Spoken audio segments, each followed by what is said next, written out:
mijin jina ɗan labar zangon yaƙi kan dakile ta'addanci katsinawa muna ta san barka zama da lafiya jari da lumana katsina fatanmu zama da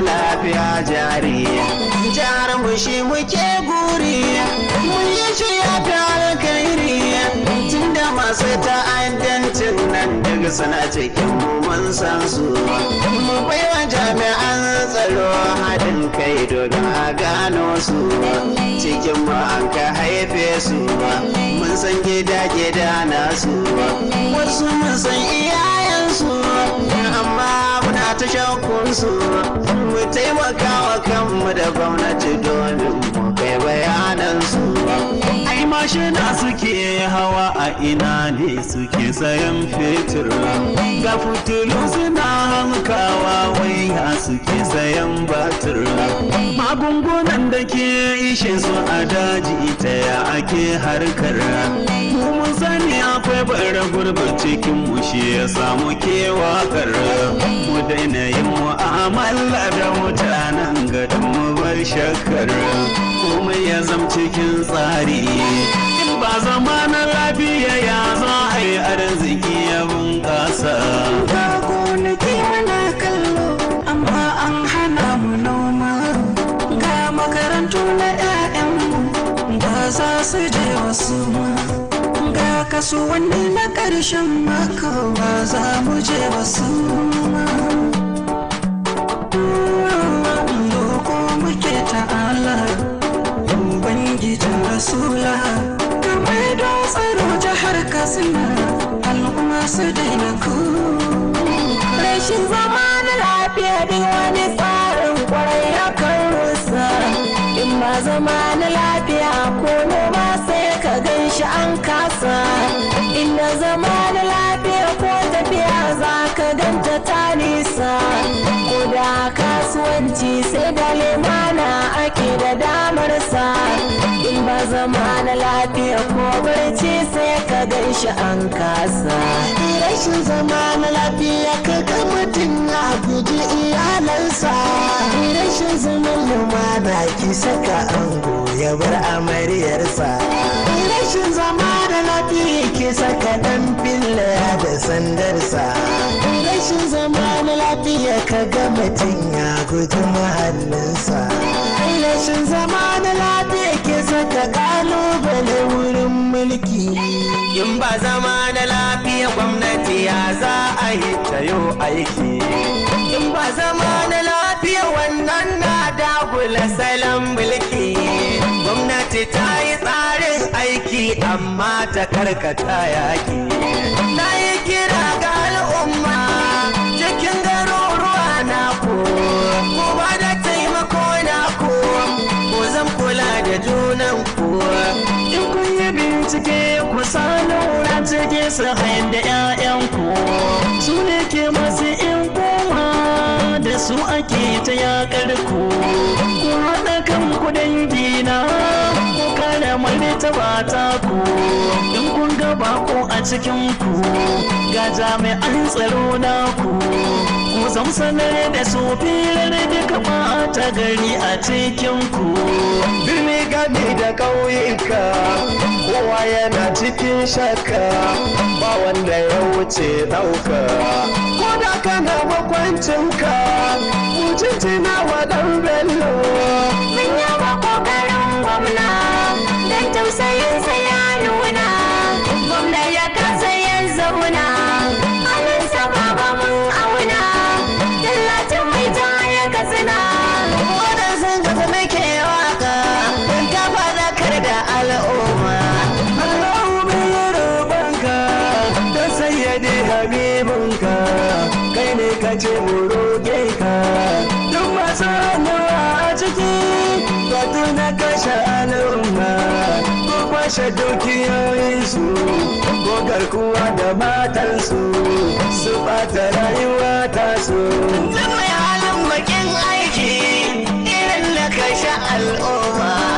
Allah ka tarwatsa su kawo masu nuna masu ƙarfinka mu'adda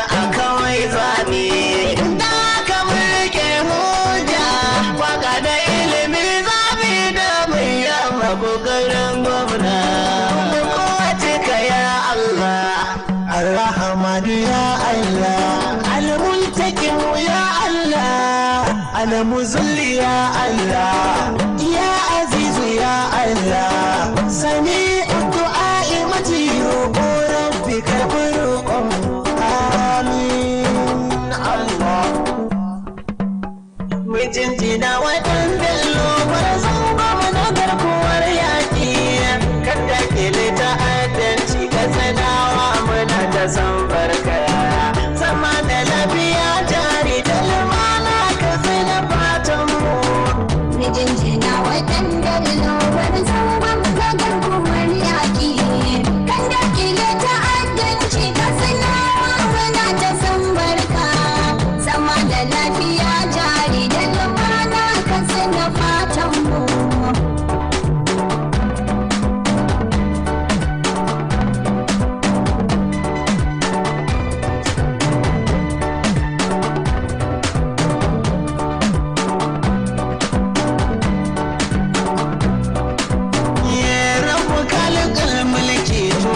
mulki zan sako fari duka abin da zan so ma sai na sashe zai yi tasiri mai tasarrufin mulki a hadin rabbana cikin buri da koke kake ba mu yau ma mun fito da kokon mu mijinjina waɗanda lobar zangon magarkuwar yaƙi kan dakile ta'addanci ka sanawa muna ta san barka zama da lafiya jari da lumana ka suna fatan mu yau da ɗin salatan ka sha ambato masoyinka shi ka bai wa yardar ka sannan shugaba na bayanka duka sanya su masu albarka sun bi sidi mai maka da biyayya gare shi manzan mijinjina waɗanda lobar zangon magarkuwar yaƙi kan dakile ta'addanci ka sanawa muna ta san barka zama da lafiya jari da lumana ka sana fatan mu zama na lafiya ku sani shi ne shimfiɗa ta al'umma shi za a hau a zauna ci gaba kam sai ya ƙara kan kama in ba zaman lumana za ka ga samun da babu takalma dala duk iyalanmu da muhalli da dukiyoyinmu mijinjina waɗanda lobar zangon magarkuwar yaƙi kan dakile ta'addanci ka sanawa muna ta san barka zama da lafiya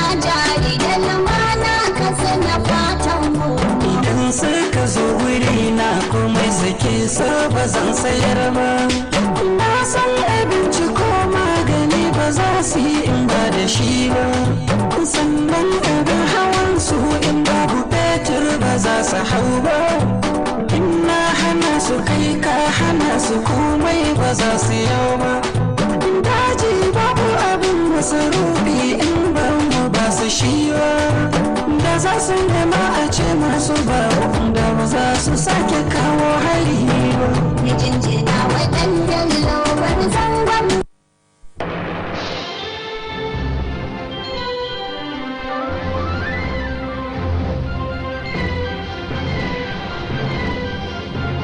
You are watching KTTV, Katsina State Television.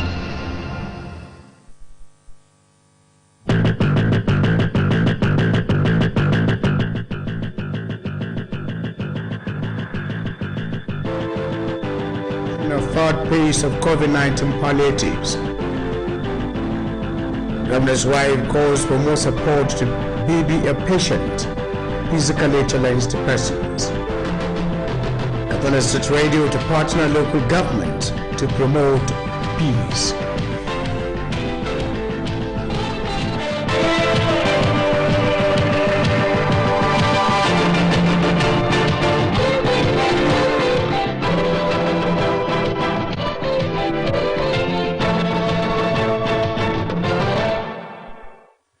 Hello viewers, good evening and thanks for joining us on News Tonight, and I am Musa Hausman. Katsina State Governor Alhaji Aminu Bello Masari has approved the appointment of Musa Dalani as Executive Director of Katsina State Islamic Education Bureau. This is contained in a press release signed by the Permanent Secretary Office of the Head of Civil Service of the State, Alhaji Usman Isiaku. The appointee is a holder of Bachelor and Master's degree in Islamic Studies. Until his appointment, Alhaji Musa Dalani was a Director Examination of the State Islamic Education Bureau. The appointment was based on his dedication to duty, satisfactory performance, and in the best interest of the service. The appointment takes immediate effect. Over 2,200 vulnerable households in Katsina State are to benefit with the third phase of COVID-19 palliatives. The Deputy Governor Alhaji Manari Yakubu disclosed this while launching the distribution of the food items to some local government for onward distribution to beneficiaries at Central Store Katsina. Alhaji Manari Yakubu, represented by the Permanent Secretary of his office, Alhaji Amin Abu Bazari, said that the third phase of the palliatives was provided by a victim support fund under the leadership of retired Army General Theophilus Danjuma. The Deputy Governor, who is the State Chairman of the Palliatives Committee, said over 32,000 households have benefited with the first phase of the palliative provided by a group of business personalities in the country. Alhaji Manari Yakubu maintained that over 40,000 vulnerable households were given the second phase of the palliative provided by the National Emergency Management Agency. The Deputy Governor explained that the Victims Support Fund has also provided over 2,000 packages of palliatives to civil society organizations in the state. He noted that the third phase of the palliative will be given to 5 households in 8 of the political wards across the state. While commending the donors for identifying with the Katsina State government, Alhaji Manari Yakubu charged the beneficiaries to make good utilization of the palliatives. National Obstetric Fistula Center Bopaluga, in collaboration with Service Fistula Healthcare Foundation, has donated tricycles, crutches, wheelchairs, and walking sticks to physically challenged persons in the state. The program is part of the activities commemorating the International Day of People with Disabilities. Correspondent Dairo Abba reports that the occasion, held at Women Rehabilitation Center Bopaluga, was launched by the governor's wife, Hajia Binta Aminu Bello Masari. The report. Presenting the item, the wife of the state governor, Hajia Binta Aminu Bello Masari, commended the National Fistula Center and the NGO for the gesture and called on others to emulate. Hajia Binta Aminu Masari assured to continue supporting people with disability and other less privileged ones to feel sense of belonging. She also assured to support the Fistula Center over its challenges for the overall development of women. Hajia Binta Masari charged the beneficiaries to make judicious utilization of the items given to them. Earlier, the medical director of the Fistula Center, Dr. Ella Dang, spoke at length on the activities of the center to include training of people with disability and treating patients with fistula diseases. Dr. Ella then added that the center is also sensitized women on the need to be visiting health centers for the improvement of their health care delivery, especially the pregnant and nursing mothers. He appealed to the state government to construct health facilities across the state for the patients with fistula diseases to reduce the difficulties in attending to the only health center at Babaruga. He acknowledged the effort being made by the state government towards improving health care of women. He thanked the Survive Fistula Healthcare Foundation for the assistance, which, according to him, will contribute in reducing fistula cases in Nigeria. Also speaking, Dr. Amadou from the foundation, represented by Hajia Bara'atu, explained that the organization is an NGO established to contribute in assisting patients with fistula and other diseases affecting women and girls.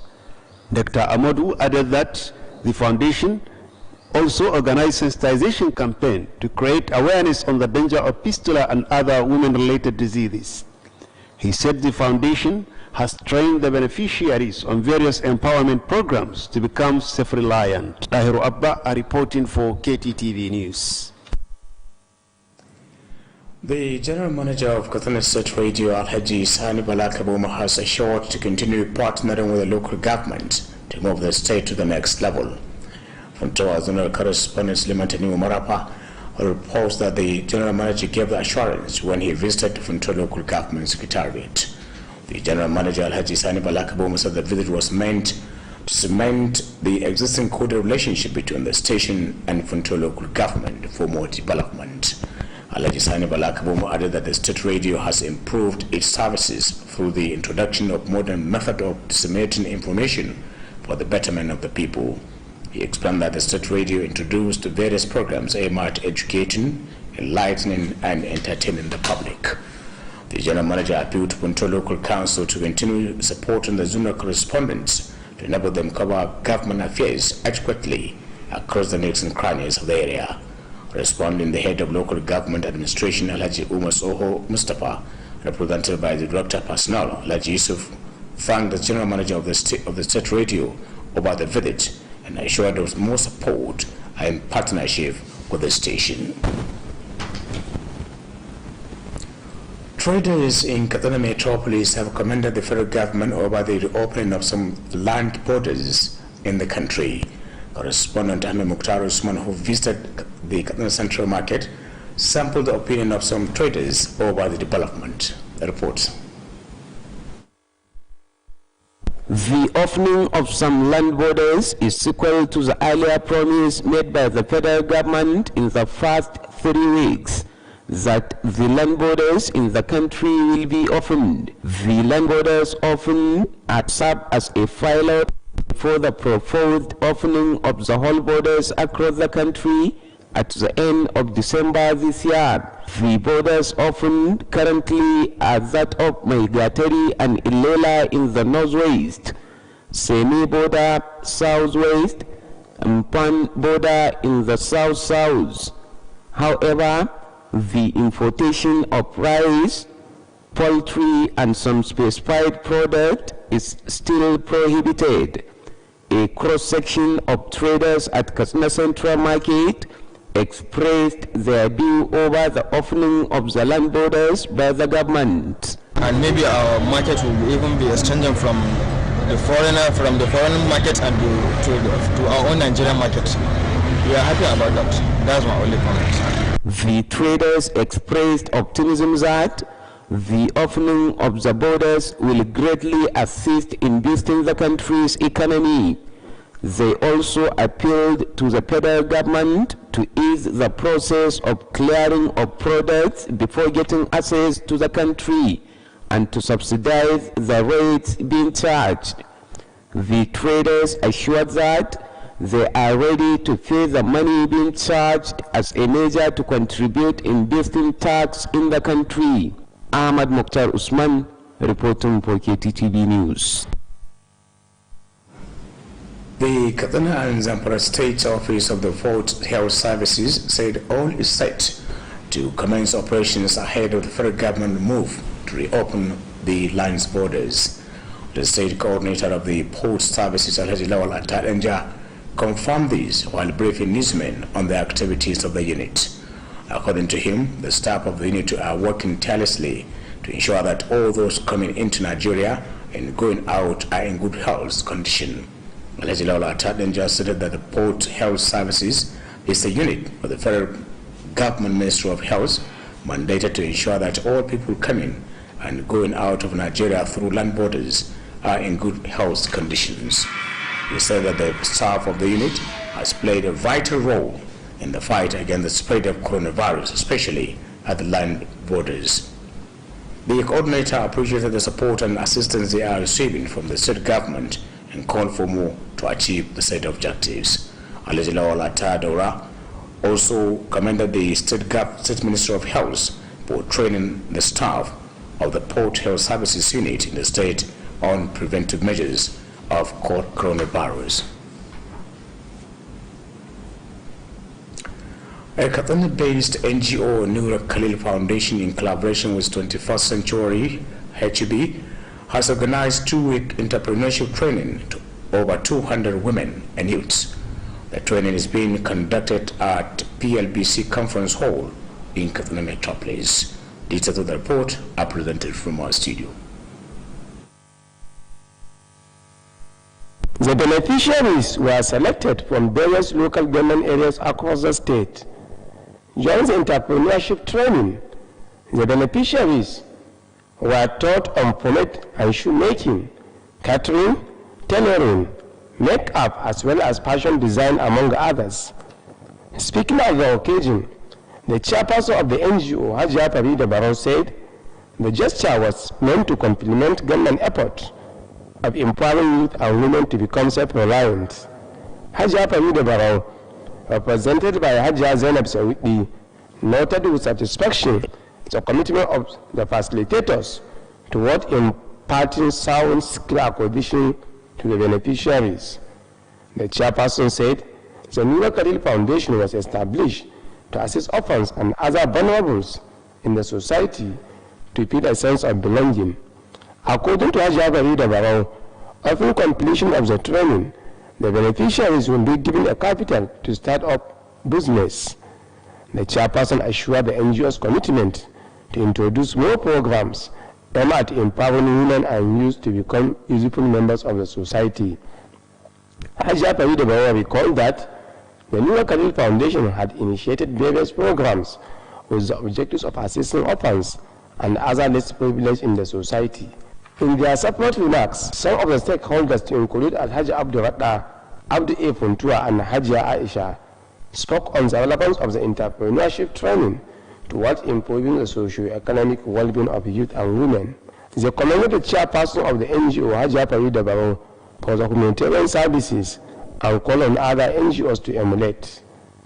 A cross-section of the beneficiaries expressed gratitude to the NGO, Nura Khalil Foundation, for the entrepreneurship training and assured to make good utilization of the skill to be acquired for self-reliance. Shamsuddin Habib, reporting for KTTV News. People in the state have been called upon to continue praying for peaceful coexistence in the state and nation as a whole. On our correspondent Suleiman Tanimu Marapa reports that the head of Pascal local government administration, Alhaji Ibrahim Law, made the call while presenting the third phase of COVID-19 palliatives to 10 political wards of the area. The head of local government administration explained that the gesture was meant to assist the vulnerable households in the area to build a sense of belonging. Alhaji Ibrahim Law at the moment said that items donated include blankets, mattresses, mosquito nets, as well as food items to be shared among the 174 polling units of the area. He urged the ward committee to fear Allah in discharging their assigned duties. The secretary of the distribution committee, who is also the director of education and social development, Alhaji Kursiyu, assured to be fair while distributing the palliatives. He called on the beneficiaries to make proper utilization of what they were given and to continue praying for peace to reign in the area and the state at large. A cross-section of beneficiaries thanked the state government for the gesture. And with that, you conclude news tonight from our news desk. Thanks for watching.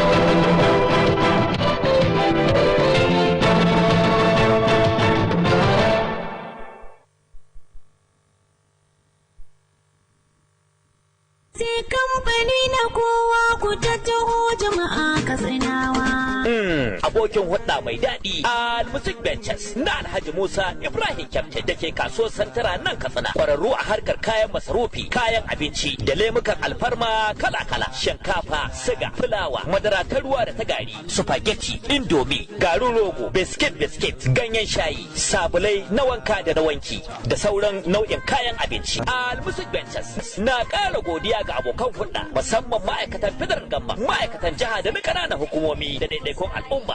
Al-Musik Ventures suna karɓar takardar kuɗin sefa ko riyal ta Saudiya kai tsaye ko kai masu transfer ta wayarka idan kai sayayyar kaya ko ka biya ta hanyar POS ko kai tsaye a kira 0800-33-46-84-06. Al-Musik Ventures har yanzu za a same su a babban ɗakin aje kayan su wato warehouse da ke tsohuwar 'yan katako nan Katsina a titi mai zuwa Koron Dorowa idan ka fito daga gidan madan Tunkura a sabon unguwar nan.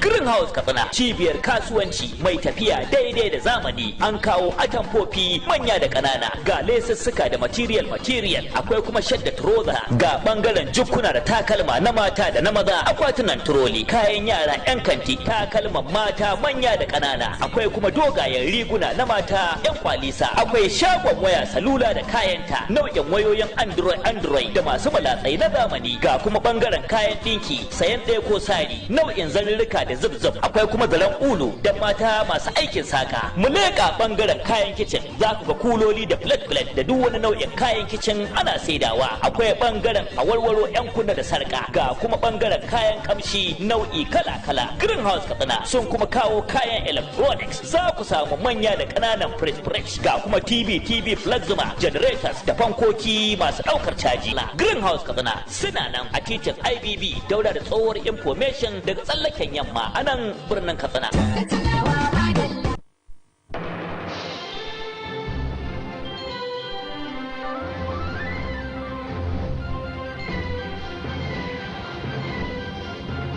You are watching KTTV, Katsina State Television.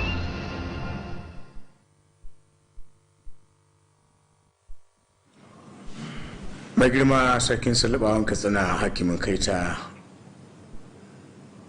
yana farin cikin gayyatar daukacin jama'a zuwa wurin wato naɗin sarautar Usman Yalwa Kaita a matsayin wakilin gabas Kaita, wanda za a yi ranar Lahadi 20 ga wannan wata da muke ciki a fadar mai girma sarkin sulubawan Katsina a garin Kaita da misalin karfe 11 safe idan Allah ya kai mu. Allah shi ba da ikon halatta. Amin.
Elected Zone A Secretary of the Nigerian Union of Journalists, Comrade Abdullahi Ismayamadi, has expressed appreciation to the union delegate and other stakeholders for their contributions towards the successful conduct of the conference.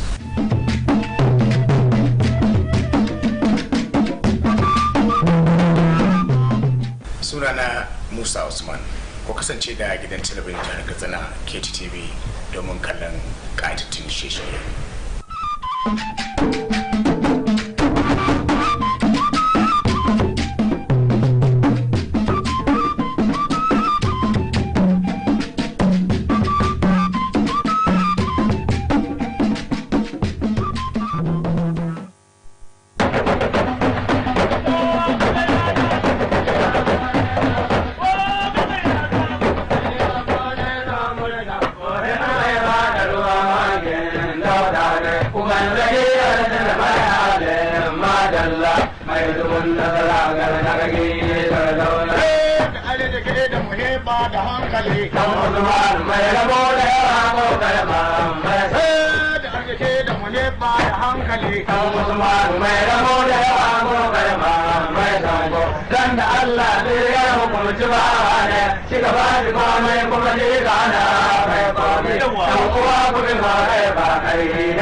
Sunana injina al-misali, kasance da gidan talabijin ta jihar Katsina don kallon shirye-shirye masu kayatarwa.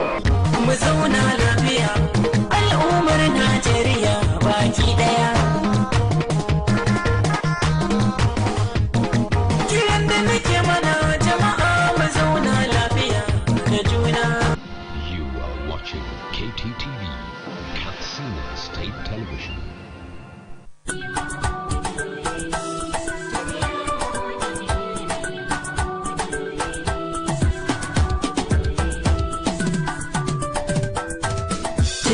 Mabudin ilimi Muhammadu yau mai nisa na sauka garin Adamawa tafiya ba mai sauri ba. Tafiya mabudin ilimi Muhammadu yau ya nisa ya sauka garin Adamawa tafiya ba mai sauki ba. Kamisa gari ya waye na kai ruwa ne wanka kayan da na sanya jiki hajiya ta ce san barka na dau jaka na rataya ga bashi yana yin kuka. Cike min ummi wahala ba zan samu ba. Tafiya mabudin ilimi Muhammadu yau ya nisa. Na fito cikin lungu bala kayan shi tarbata. Ya ce mini in kaje Adamawa ka nemi wayata. Na doshi tashar Mahiri karfi ta har ta mota. Motar gida na samu baban gida ya min taraba. Tafiya mabudin ilimi Muhammadu yau ya nisa. Sanadin makaranta na gaji kafin mu ne bacci tafiya muke faman gudu a jigawa mun ci abinci karfe 3 mun shiga Gombe sallah muke ta azanci Adama wacan muka dosa tafiyar da ba sauyi ba. Tafiya mabudin ilimi Muhammadu yau ya nisa. Rana dab da ta faɗi a garin biyu muka sauka hanyar mu ba ta da kyawu santa nake ba shakka mun jaddada da ta karye Muhammadu zai yi kuka daga mu biyo na sauka tafiyar da ba nisa ba. Tafiya mabudin ilimi Muhammadu yau ya nisa ya sauka garin Adamawa tafiya ba mai sauki ba. Ajimin da na sauka jibirin na Kaduna na nema ya kwatanta mun wannan development center na nema kasashen auren Rabi'u da Lekewa na ga Adam kirfi ala da Murjawa. Tafiya mabudin ilimi Muhammadu yau ya nisa ya sauka garin Adamawa tafiya ba mai sauki ba. Adam ke zango ya je Rabi so shi ma ya je Rumbu Bantani ya je Rami Bauchi ma ya je Haruna na Goji ya je Kabira Arashi ma ya je Lata da Dozi ya je Adama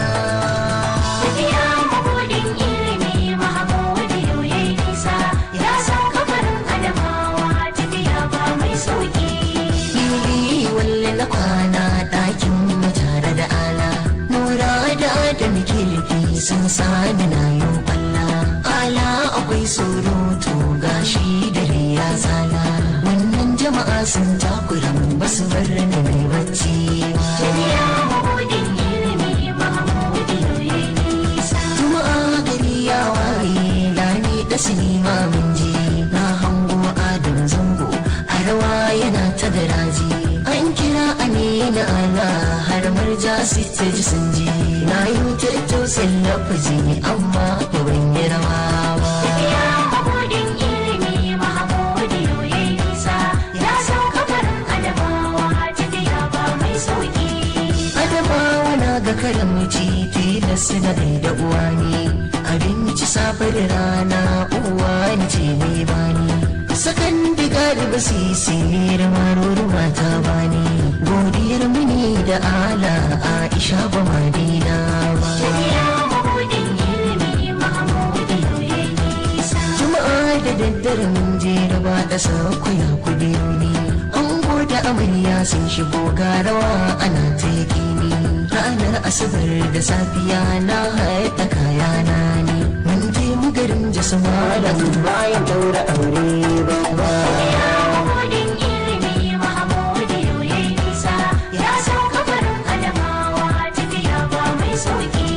Daga Gombe zuwa nan Bauchi tafiyar mu ta zama tsere. Ala yana ta masifa karbe mu je mu kwari. Karfe 6 mun shiga Juma'a mu ga hadari ya daure. Mun je mu dina a garin Jos karfe 12 ta daure. Na hango mu da sirka sun Salis sifati tare. Mara har aljita da sigir na nan tare. Harama da bello kalli da nafi sananan tare. Harama da yino salafazi gaisuwar sabana ware. Rawar da dai a ranar banyo zaton zan iya ba. Ya mabudin ilimi Mahamudu yayi nisa. Ya sauka garin Adamawa tafiya ba mai sauki. Tafiya mabudin ilimi Mahamudu yayi nisa. Na sauka garin Adamawa tafiya ba mai sauri ba. Tafiya mabudin ilimi Mahamudu yayi nisa.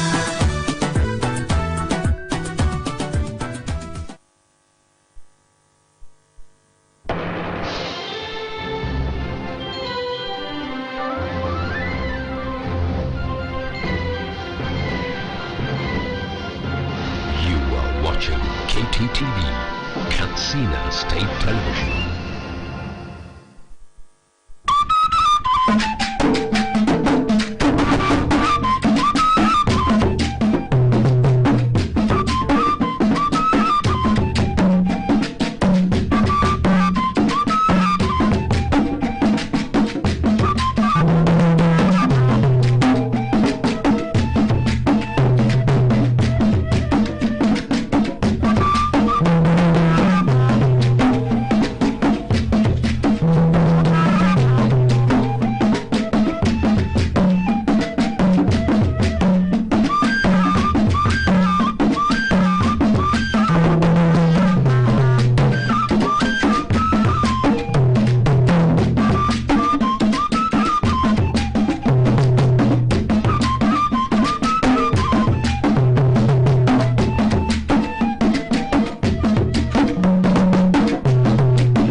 mataimakin gwamnan jihar katsina ya kaddamar da kashi na 3 na rarraba kayayyakin tallafin corona.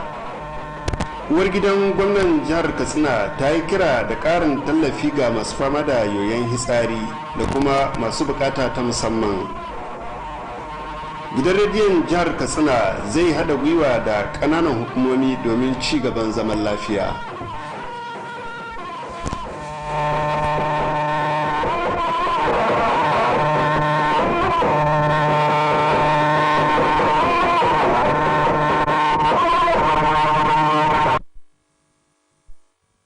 Masu kallon gidan talabijin na jihar katsina, assalamu alaikum, barkanmu da dare ga kuma fassarar labaran wanda ni Dahiru Abba zan gabatar. gwamnan jihar katsina alhaji aminu bello masari ya amince da nadin musa dallami a matsayin babban daraktan hukumar islamic education bureau. Wannan na kunshe ne a wata takardar manema labarai wadda babban sakataren ofishin shugaban ma'aikata na jiha ya sanya mu hannu alhaji usman isiyaku, wanda aka rantsas din yana da karatun digiri na biyu akan islamic studies. Har zuwa lokacin da aka rantsar da shi alhaji aka bashi wannan mukami alhaji musa ɗanladi darakta ne na kula da harkokin jarabawa. Naɗin nan da aka yi mashi an yi mashi ne daidai da lura da ƙoƙarin shi da kuma yadda ya gudanar da ayyukan shi. Wannan naɗi kuma zai fara aiki a nan take. Magidanta marasa galihu sama da 2,200 ne a jihar katsina za su amfana da tallafin covid-19 karo na 3. Mataimakin gwamnan jihar alhaji manir yakubu ne ya bayyana haka sa'ilin da yake kaddamar da rarraba kayayyakin ga jami'an kananan hukumomi domin raba ma waɗanda za su amfana a babban wurin ajiye kayayyaki. Alhaji manir yakubu, wanda ya samu wakilcin babban sakataren ofishinsa alhaji aminu abuba zariya, ya ce tallafin karo na 3 wata gidauniya mai suna victim support fund karkashin shugabancin general theophilus dan juma mai ritaya ce samar da shi. Mataimakin gwamnan, wanda kuma shine shugaban kwamitin rarraba kayayyakin, ya ce sama da magidanta 32,000 ne suka amfana da tallafin, wanda wasu 'yan kasuwa suka samar a kasar nan. Alhaji manir yakubu ya tabbatar cewa sama da magidanta 40,000 aka baiwa a karo na 2 wanda hukumar bayar da tallafi ta kasa ta samar. Mataimakin gwamnan ya bayyana cewa gidauniyar ta kuma samar da tallafi sama da 2,000 ga kungiyoyin farar hula a jihar nan. Ya yi nuni da cewa za a bayar da tallafin karo na 3 ga magidanta 5 a kowace mazaɓa a faɗin jihar nan. Yayin da yake ba ma kungiyoyin bayar da tallafi na duniya akan tallafa ma gwamnatin jiha, alhaji mandir yakubu ya yi kira ga waɗanda suka amfana da su kyakkyawan amfani da kayayyakin tallafin.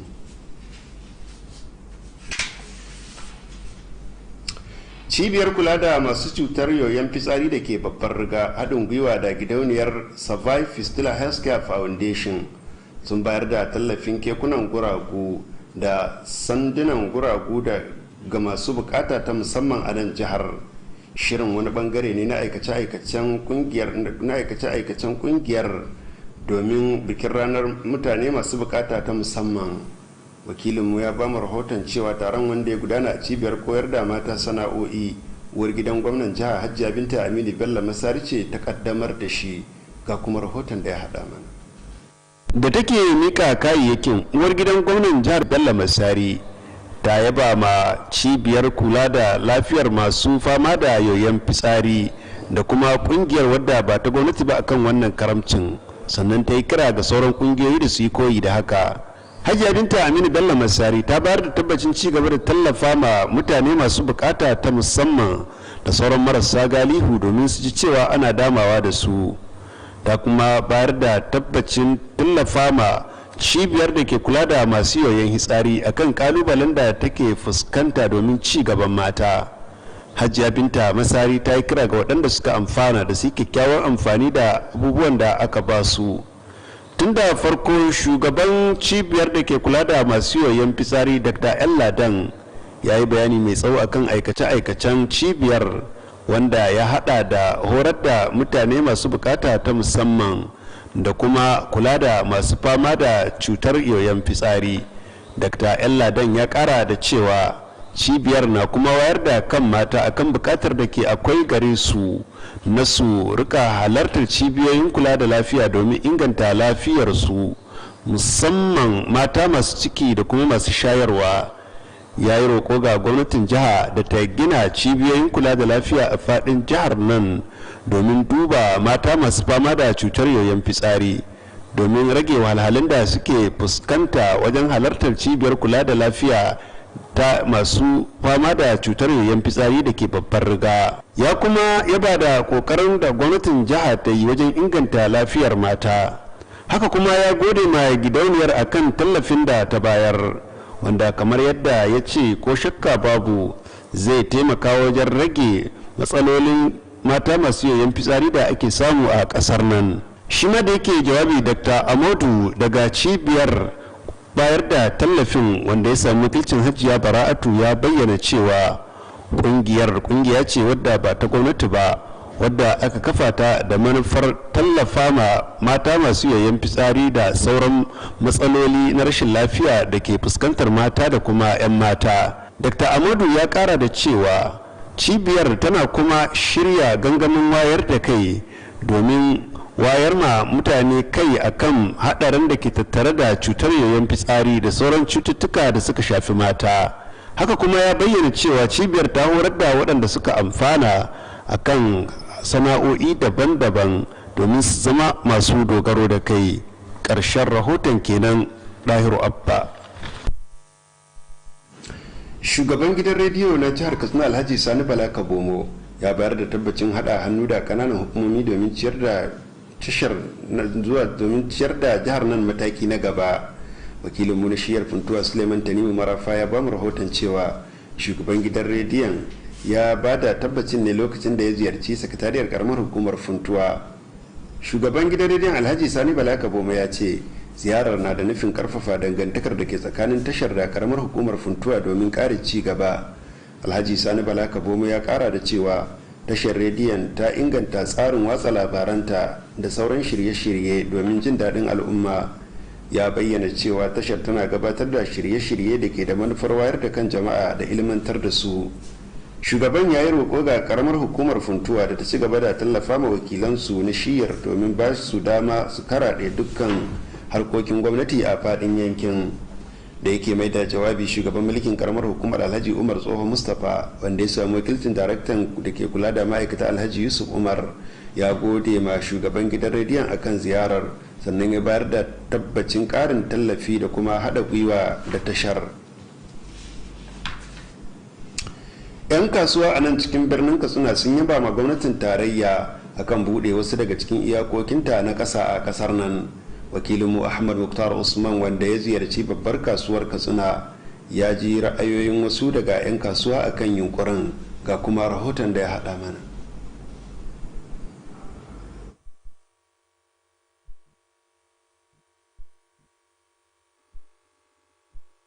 buɗe wasu daga cikin iyakokin ƙasar nan ya biyo bayan alkawarin da gwamnatin tarayya ta yi a makonni 3 da suka gabata cewa za a buɗe iyakokin ƙasa a faɗin ƙasar nan. Buɗe iyakokin guda 4 dai da aka yi ya kasance na gwaji kafin tabbatar da ƙudurin da gwamnatin ta yi na buɗe illahirin iyakokin ƙasar nan a ƙarshen watan Disamba na wannan shekara. Iyakokin da aka buɗe sun hada da ta mai gatari da Ilela wanda suke a shiyar arewa maso yamma, sai Semi Boda da ke shiyar kudu maso yamma, sai Empon da ke kudu maso kudu. Haka zalika an tabbatar da cewa batun da ya shafi shigowa da shinkafa da kuma kaji da wasu kayayyaki batu ne da har a halin yanzu ba a yadda da shi ba. Wasu daga cikin 'yan kasuwa da ke babbar kasuwa ta nan cikin birnin Katsina sun bayyana ra'ayinsu akan wannan kokari da gwamnati ta yi na buɗe iyakokin ƙasar. Muna da yaƙini da tabbaci idan wayannan abubuwan suka tabbata aka ida buɗe iyakokin ƙasar nan kamar da aka ce an buɗe wasu baya 4, so sauran ma idan aka buɗe tabbas abinda ma ake fama da shi a ƙasar nan na matsin talauci da mutane suke fama da shi insha Allah zai yi sauki. To alhamdulillah dama haka ake fata kullun ci gaba ya tinkaro mu. Bude wannan budoji kwara 4 da aka yi domin gwaji da gwamnatin tarayya ta yi, muna sa ran samun sauki daga kanmu mu talakawa. Misali idan kaya sun zo mu da sauki za su talaka kamun su je hannun shi za su rage tsada saboda wurin shigowa da su karancin su na kara masa tsada. Wannan muna gani insha Allah muna sa rai insha Allahu zai zama tasiri, zai zama alkhairi ga al'umma gaba daya saboda sabanin yanayin da aka shiga. Wannan boda da aka yi na iyakokin Najeriya lillahi wa rasulihi ya haddasa abubuwa daban-daban, so amma tunda muna cikin wani hali kasar na rashin tsaro da yanayin da ya kai matukar sai an kulle, to wannan ba wani, amma mu dai 'yan kasuwa gaskiya mun samu matsaloli daban-daban.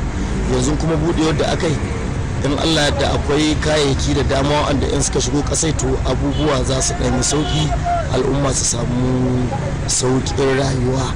'Yan kasuwar sun jaddada yakinin cewa buɗe iyakokin zai taimaka matuƙa gaya wajen bunƙasa tattalin arzikin ƙasar nan, sun kuma yi roƙo ga gwamnatin tarayya akan ta sauƙaƙa hanyoyin da ake bi na shigowa da kayayyaki a ƙasar nan tare da rage kuɗaɗen da ake caji na shigowa da kayan.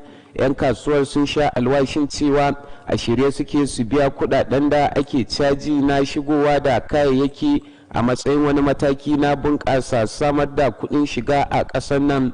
Ƙarshen rahoton kenan. Ahmad Muktar Usman.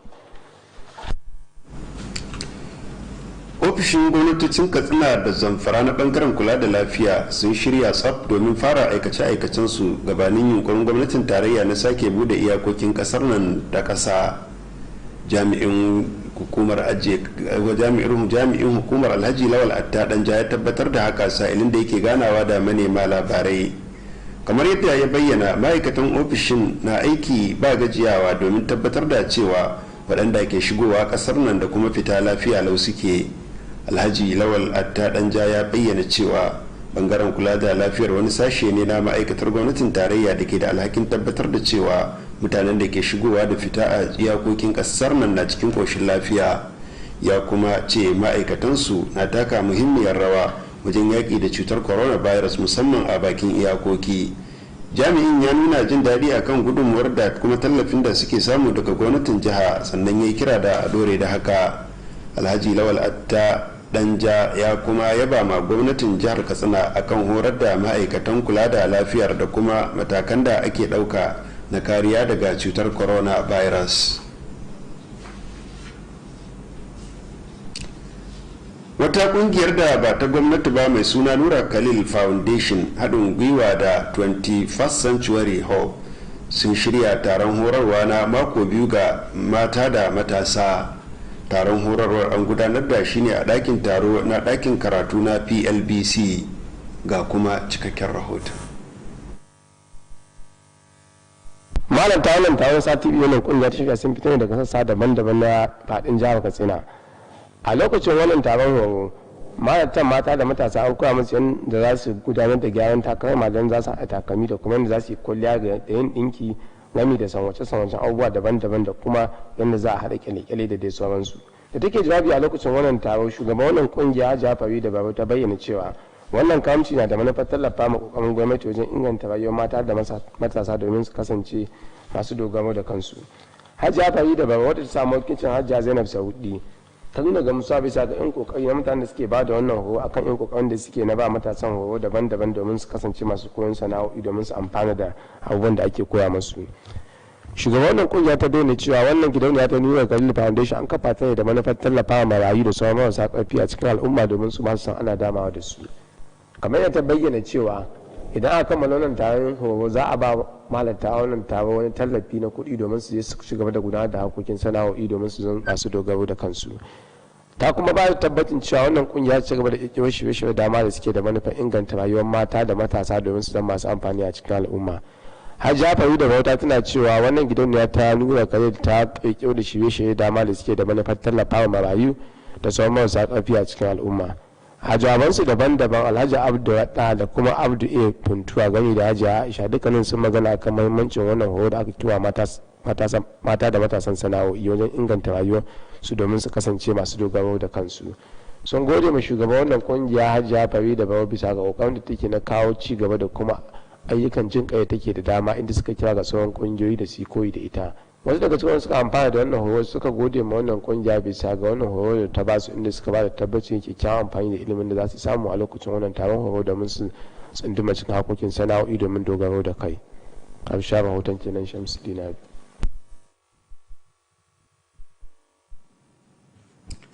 An yi kira ga al'ummar jihar nan da su ci gaba da yin addu'ar neman dorewar zaman lafiya a jiha da ma ƙasa baki ɗaya.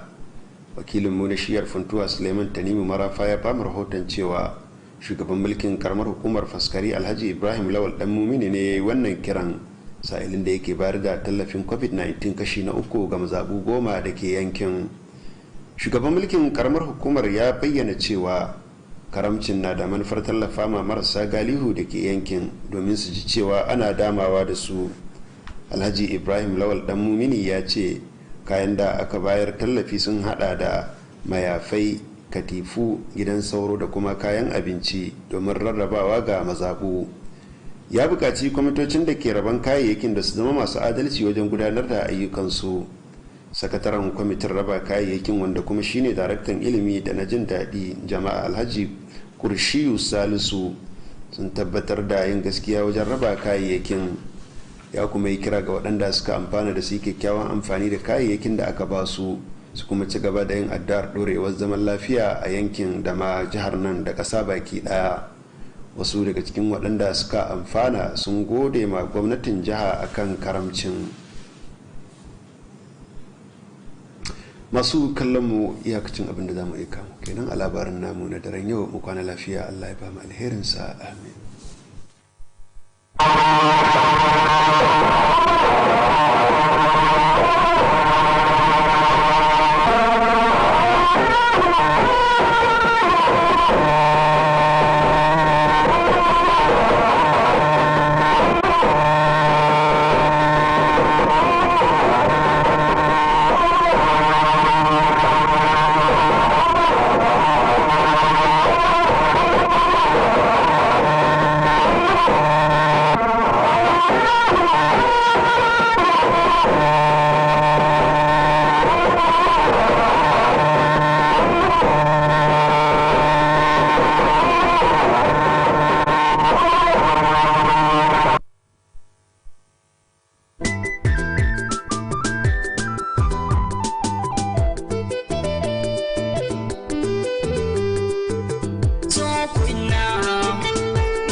Shakka babu, ilmantarwa da faɗakarwa da kuma nishaɗantarwa sai gidan talabijin na jihar Katsina wato KTTV.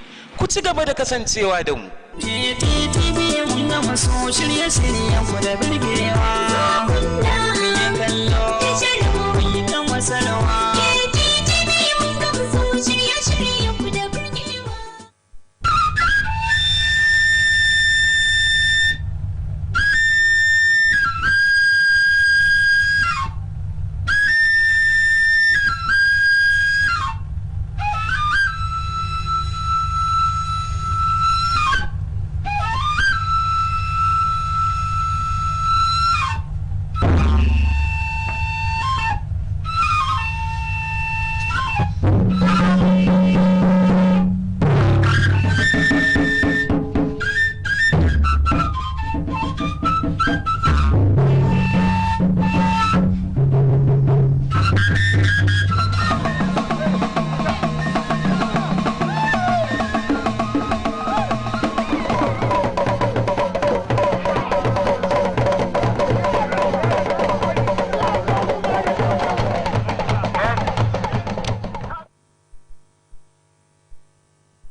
shi da magani inda ya sai ba baki min duba ba.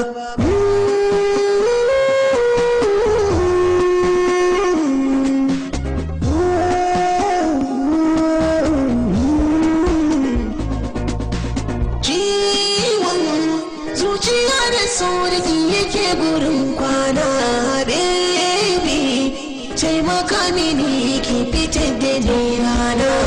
Inganci da rashin sa'ai masa bidar juna,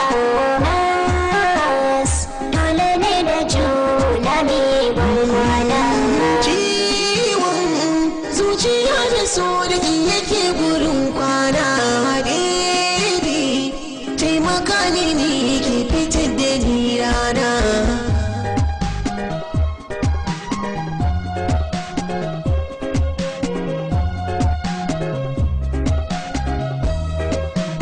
Ki tallafa min ki bar guduna, kasan jahali ke ce kadai ganin kwayar idona.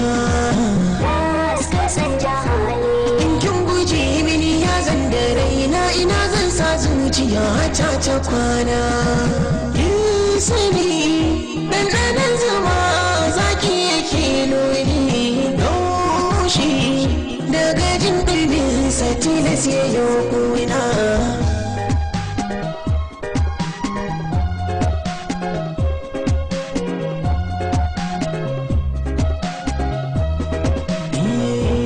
Na tafiya da baya babu waye, kasan jahali idanuna ke suke ta hange. kasan jahali Kice madubin da nake ta hange, nusar da ni karki ba ni bange. ka sani suna da bambanci, inganci da rashin sa dole sai ban kwana.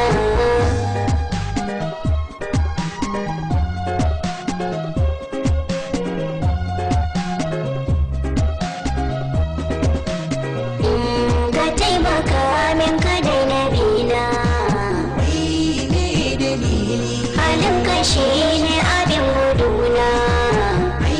Zan canja hali, Yaɗa a tabi mahalukin fi ma'asiyar kaliki abin nufina. Babu yin biyayya gun abokin halitta ta akan wasa, ba wa rabbana faɗi na manzona.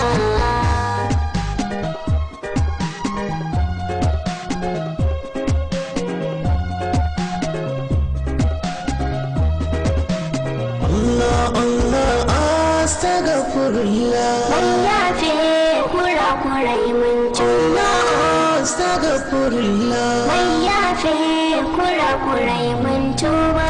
Allah Allah Allah na tuba ya fali bukana. Allah ya Allah ba ni sai ba mai share kukana.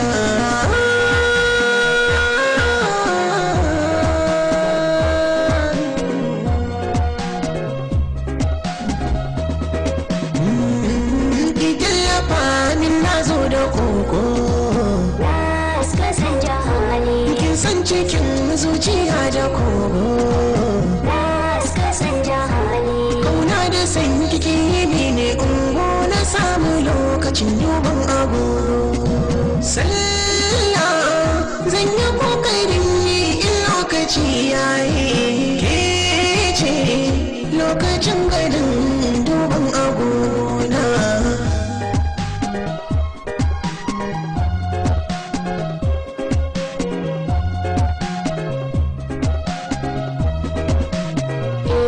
ka dai je tsoron Allah da gaske, dan lokacin mutuwa babu aiki. Zan canja hali, In lokacin ka ya zo nan a take, ruhin ka za a zare shi a ɗauke. Kabari za a ce a sanya ka a kai ce, sharran ko kai ran abin da ka yi za ka amfana.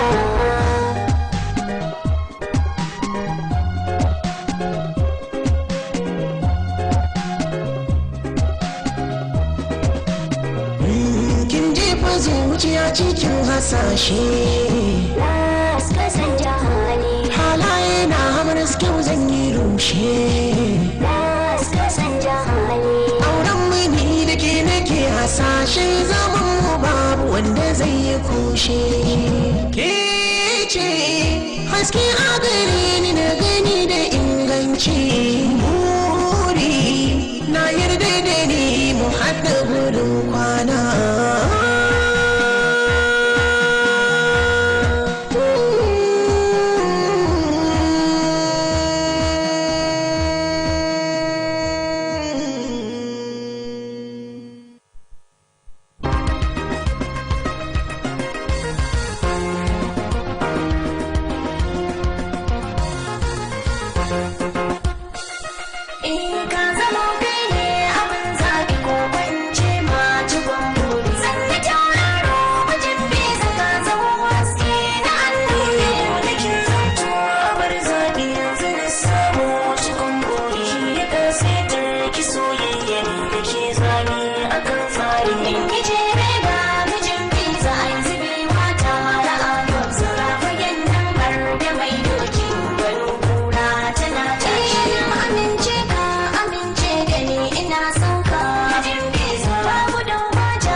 restitution of abducted GSSS Kankara students as 2 students escaped from captivity. So if the state decides to take action on lockdown and enforce that yes, it will be enforced, then the state has also a right to do that. Nigeria does not have a unified data for the surveillance of maternal death to track causes of this death and subsequently prevent it. The Senate considers maternal mortality bill to reverse alarming deaths rate. When neighboring country enter and buy goods from us. And as 4 land borders reopen, traders commend federal government's decision. This is 88 Network News live from Abuja. I am Kenan Ima Abulike and Michael Olaleye joins us from Lagos. Security agencies in the country are stepping up efforts to rescue the missing. Some parents of the missing GSSS students have also expressed optimism on their rescue as they jubilate with those currently rejoicing over their escape of their wards. 4 of the jubilant parents have released pictures of the children and their identities. Mujahid Abdul Hamid is one of the 17 students who escaped on Tuesday and has since reunited with his family. Zaharuddin Umar and Aliyu Abubakar are also part of the group that made their escape on Tuesday and found their way home to their loved ones. While these efforts subsist, activities within GSSS Kankara and other schools in neighboring communities have substantially come to a halt following a directive by the Katsina state government for the schools to shut down. 333 students of the all-boys boarding school in Kankara, Katsina State, could not initially be located following an attack on the school by armed bandits 6 days ago. Governor Aminu Bello Masari joins us live via Zoom from Katsina to speak more on developments in Katsina State. Good evening, Your Excellency. Hello, good evening. It is good that contacts have been established with the abductors of the Kankara school boys, but what is the situation at this moment, Your Excellency? At the moment, 344 of the students have been handed over to security agency. I think we have recovered most of the boys, if not all of them. So we are making arrangements to transport them to Katsina.